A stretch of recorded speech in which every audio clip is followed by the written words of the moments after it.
Hi there, third graders. Welcome back to another chapter of Roald Dahl's Matilda. Today we are going to be reading the 18th chapter called The Names. And after we've read this chapter, it's a pretty short chapter, then we have to have a little chat about these read-alouds that we're doing. So, before we start talking about that though, let's read this chapter called The Names. Remember what happened last time we met? We learned something about Miss Honey. Who was Miss Honey's aunt? Do you remember? That's right, the wicked Miss Trunchbull.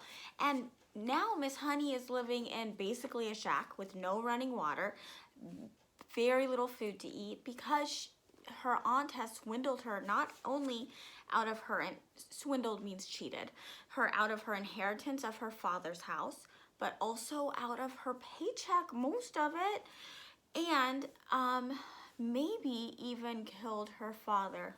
This Miss Trunchbull, she's the worst, you guys. So let's get into this chapter called The Names.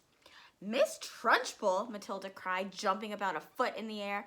You mean she is your aunt? She brought you up? Brought you up means raised you. Yes, Miss Honey said. No wonder you were terrified, Matilda cried.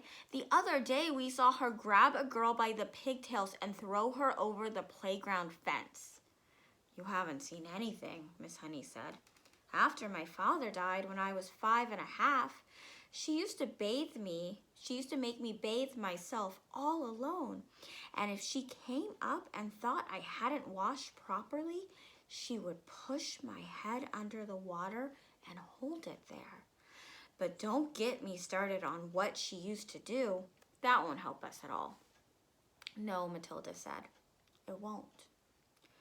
We came here, Miss Honey said, to talk about you. And I've been talking about nothing but myself the whole time. I feel like a fool.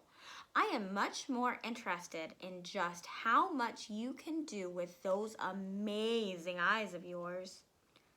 I can move things, Matilda said. I know I can. I can push things over. How would you like it, Miss Honey said, if we made some very cautious experiments to see just how much you can move and push? Quite surprisingly, Matilda said, if you don't mind, Miss Honey, I think I would rather not. I want to go home now and think about all the things I've heard this afternoon. Miss Honey stood up at once. Of course, she said. I have kept you here far too long. Your mother will be starting to worry. She never does that, Matilda said, smiling. But I would like to go home now, please, if you don't mind. Come along then, Miss Honey said. I'm sorry I gave you such a rotten tea. You didn't at all, Matilda said. I loved it. The two of them walked all the way to Matilda's house in complete silence. Miss Honey sensed that Matilda wanted it that way.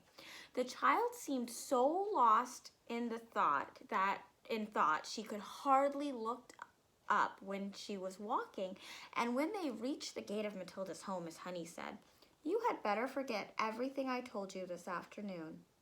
I won't promise to do that, Matilda said, but I will promise not to talk about it to anyone anymore, not even you. I think that would be wise, Miss Honey said. I won't promise to stop thinking about it, though, Miss Honey, Matilda said. I've been thinking about it all the way back from your cottage, and I believe I've just got a tiny little bit of an idea. You mustn't, Miss Honey said. Please forget it. I would like to ask you 3 last things before I stop talking about it, Matilda said. Please, you answer them, Miss Honey. Miss Honey smiled. It was extraordinary, she told herself, how this little snippet of a girl seemed suddenly to be taking charge of her problems, and with such authority, too. Well, she said, that depends on what the questions are. The first thing is this, Matilda said. What did Miss Trunchbull call your father when they were around the house at home? I'm sure she called him Magnus, Miss Honey said. That was his first name. And what did your father call Miss Trunchbull? Her name is Agatha, Miss Honey said. That's what he would have called her. And lastly, Matilda said, what did your father and Miss Trunchbull call you around the house? They called me Jenny, Miss Honey said. Matilda pondered these answers very carefully. Let me make sure I've got them right, she said. In the house at home, your father was Magnus, Miss Trunchbull was Agatha, and you were Jenny. Am I right? That is correct, Miss Honey said. Thank you, Matilda said. And now I won't mention the subject any more. Miss Honey, what on earth was going on in the mind of this child? Miss Honey wondered.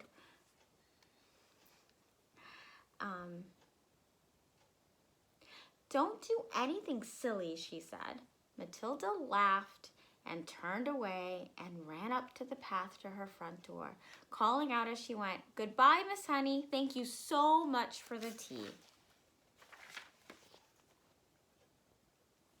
Okay, third graders, tomorrow we will read The Practice. We only have 3 chapters left, I believe. Let me check the table of contents. 1, 2, 3. Yes, we have 3 chapters of this book left. So by the end of this week, by Thursday even, we should have this book all read. And I'm really enjoying this time with you, even though I can't see you. What I'm really enjoying is the fact that when we get together for our small groups, I hear you guys talking about the book, and I think you're enjoying it.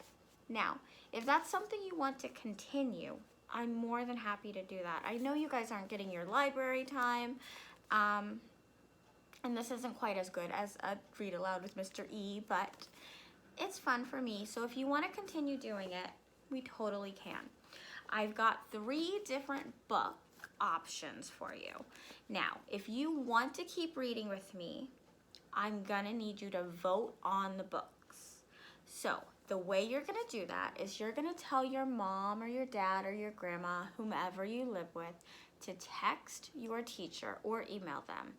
Me, Miss Bedford, or Mr. Moreno. If you are in any of those classes and you want to keep hearing a read aloud with me every day at lunch or whenever it is that you're actually reading them, I would love to do it, but I need to hear back from you. So you're gonna vote. You're gonna tell whomever can text or email to text or email the name of the book that you want to read. So your options are Another Road Doll. I'm really enjoying Matilda, and now I feel like I need to read all of the Road Doll books. This one is one Mr. O'Connor told me was super good. It's James and the Giant Peach. I haven't read this, and I thought it might be something fun for us to read. Funny, like Matilda. The second option is a book that I just love. It's one of my favorite books, and it's one of my favorite books to read with kids. It's really a middle grade book, but I feel like, and I know that all the kids I've ever read it to love it. It's The Wizard of Oz. You may have watched the movie. The book is so good, and the vocabulary in this book, top notch, guys. That's option 2. The third option for all of my little Harry Potter fans out there is the first book in the series, Harry Potter and the Sorcerer's Stone, Year 1. So these are your options. If you are interested in continuing doing a read aloud with me every day, make sure you have somebody text me your choice. If you're not interested in doing a read aloud every day with me, that's fine too. You don't have to text. Or if you just are happy with any of the books and you don't want to vote, you don't have to, but I would always vote, because what if there's a book you really wanted to read and it doesn't get chosen? Okay, so send in your votes. We'll choose a book and we'll keep going if that's something you guys want. But either way, join me tomorrow when we read the next chapter of Matilda. Thanks, third graders. Have a great rest of your day.